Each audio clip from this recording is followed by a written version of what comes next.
Александар Македонски, Филип II, Олимпија и многу други добија посебни табли дека се дел од хеленската култура. Сега наред се спомениците на цар Самуил, Свети Кирил и Методи и Свети Наум Охридски.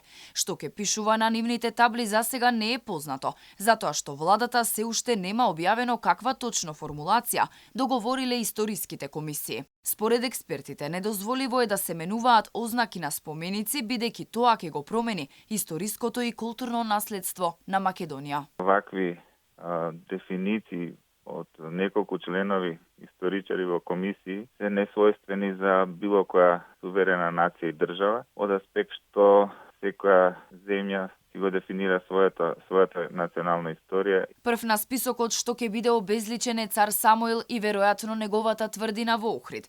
Иако за големиот македонски цар не е позната точната формулација, истата е влезена во протоколот како веќе постигнат договор.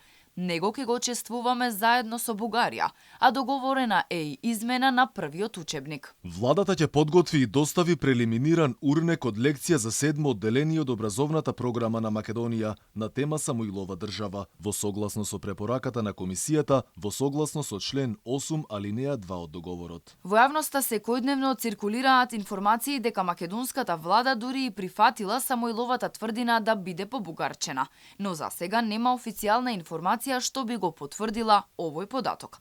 Од друга страна, Мешовитата историска комисија во повеќе наврати демантираше дека се договорила за менување на надписи на спомениците кои се спорни за Бугарија.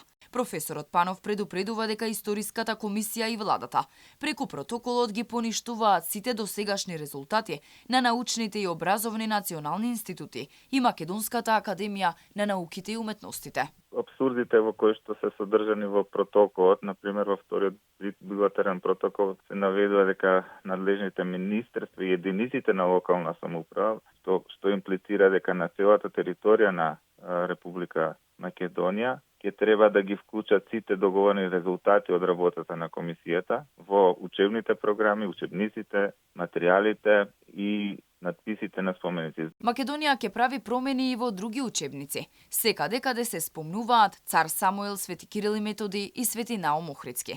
Измени ќе се прават и секаде каде што се спомнува Букурешкиот мировен договор, односно фактот дека Македонија била поделена меѓу Србија, Грција и Бугарија.